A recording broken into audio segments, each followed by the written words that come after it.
মাধ্যমিক ইতিহাস 2025।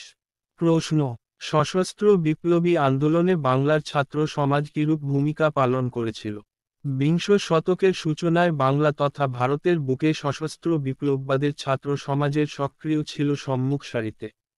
দেশমাতৃকার পরাধীনতার শৃঙ্খল মোচনের উদ্দেশ্যে একদল তরুণ তরুণী সশস্ত্র পথে সাম্রাজ্যবাদের বিরুদ্ধে মরণপণ সংগ্রামে ঝাঁপিয়ে পড়েছিল। বাংলায় সশস্ত্র বিপ্লবী আন্দোলনে ছাত্র সমাজের ভূমিকা: মহারাষ্ট্রে সশস্ত্র বিপ্লববাদের সূচনা হলেও বাংলায় তা ব্যাপকতা লাভ করে। সরকারি চণ্ডনীতি, কংগ্রেসের নরমপন্থী ও চরমপন্থীদের ব্যর্থতা, বঙ্কিমচন্দ্র ও স্বামীজির বাণী, ফরাসি বিপ্লব, রুশ বিপ্লব, আমেরিকার বিপ্লব প্রভৃতির ইতিহাস বাংলার ছাত্র যুব মানসকে আত্মবলিদানে উদ্বুদ্ধ করে। প্রথম অংশ: গুপ্ত সমিতির মাধ্যমে বিপ্লব প্রচেষ্টা। এক অনুশীলন সমিতি। 1902 খ্রিস্টাব্দে সতীশচন্দ্র বসুর নেতৃত্বে ও সভাপতিত্বে কলকাতায় প্রতিষ্ঠিত হয় অগ্নিযুগের বাংলার প্রথম গুপ্ত সমিতি, অনুশীলন সমিতি। লাঠি খেলা, শরীরচর্চা প্রভৃতির মাধ্যমে দেশে ছাত্রশক্তির বিকাশ এবং নৈতিক চরিত্রের উন্নতি বিধান করে সশস্ত্র পথে ভারতের মুক্তি সংগ্রাম পরিচালনা করাই ছিল এই সংগঠনের প্রধান উদ্দেশ্য। 1905 খ্রিস্টাব্দে বঙ্গভঙ্গ বিরোধী আন্দোলনের সময় ব্যারিস্টার পি.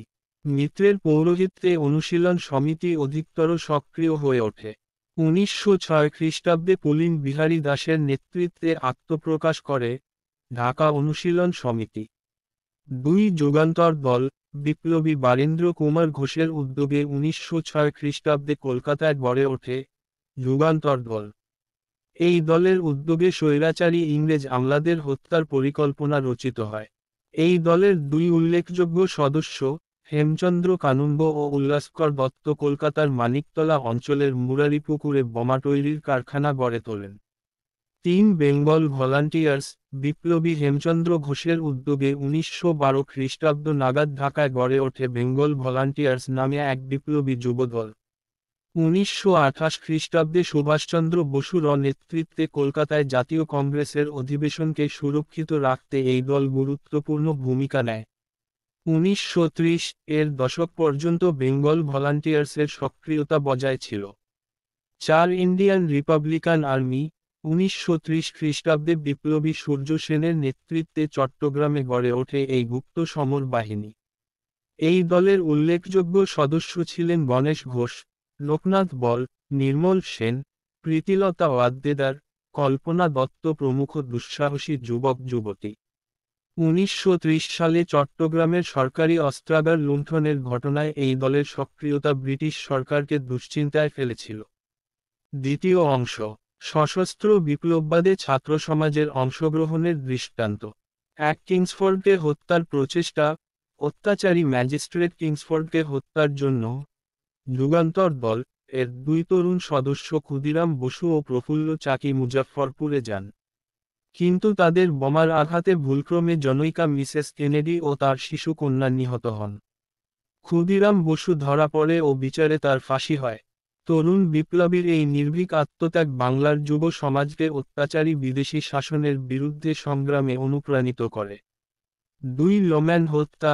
বেঙ্গল ভলান্টিয়ার্স এর সদস্য বিনয়কৃষ্ণ বসু নামে ডাক্তারি পাঠরত এক ছাত্র তৎকালীন বাংলা পুলিশের প্রধান লোম্যান ও ঢাকার পুলিশ সুপার হাডসনকে হত্যার চেষ্টা করেন। এই ঘটনায় লোম্যান নিহত হলেও হাডসন কোনোক্রমে প্রাণে বেঁচে যান। এরপর বিনয় বসু পালিয়ে কলকাতায় চলে আসেন এবং সেখানেই বিপ্লবী কার্যক্রম অব্যাহত রাখেন। 3 অলিন্দ যুদ্ধ।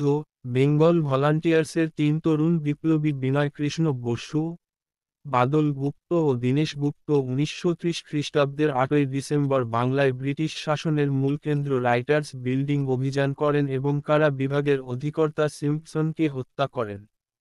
তাদের সঙ্গে রাইটার্স বিল্ডিংয়ের অলিন্দে ব্রিটিশ পুলিশের যে খণ্ডযুদ্ধ সংঘটিত হয় তা অলিন্দ যুদ্ধ নামে খ্যাত। ধরা পড়ার অসম্মান থেকে বাঁচার জন্য বিনয় ও বাদল আত্মহত্যা করেন এবং বিচারে দীনেশের ফাঁসি হয়। 4 চট্টগ্রাম অস্ত্রাগার লুণ্ঠন। 1930 খ্রিস্টাব্দের 18 এপ্রিল মাস্টারদা সূর্য সেনের পরিচালনায় ইন্ডিয়ান রিপাবলিকান আর্মির একদল যুবক চট্টগ্রামের সরকারি অস্ত্রাগার লুণ্ঠন করেন এবং সরকারি প্রশাসনের যাবতীয় চিহ্ন নিঃশেষ করে দিয়ে অস্থায়ী জাতীয় সরকার প্রতিষ্ঠা করেন। ব্রিটিশ বাহিনীর সঙ্গে খণ্ডযুদ্ধে এই সরকারের পতন ঘটলেও পরাধীন ভারতের এখানেই স্বাধীনতার পতাকা প্রথম উত্তোলিত হয়। 5 মেদিনীপুরের জেলাশাসকদের হত্যা। মেদিনীপুরে বেঙ্গল ভলান্টিয়ার্সের কাজকর্ম ব্রিটিশ শাসককে ভীত সন্ত্রস্ত করে তোলে। 1931 থেকে 33 খ্রিস্টাব্দের মধ্যে মেদিনীপুরের পরপর 3 জন জেলাশাসক যথাক্রমে পেরি, ডগলাস ও বার্জ বেঙ্গল ভলান্টিয়ার্স এর সদস্যদের হাতে নিহত হন। মূল্যায়ন: ইতিহাস সাক্ষ্য দেয়, বিশ্বের বিভিন্ন দেশে সাম্রাজ্যবাদ বিরোধী সংগ্রামে ছাত্র সমাজ সর্বদা থেকেছে সম্মুখ সারিতে। পরাধীন ভারতেও এর ব্যতিক্রম ঘটেনি। বিপ্লবের রক্ত পতাকা বাহিত হয়েছে তাদের বজ্র কঠিন হাতে। Like, comment, share and subscribe.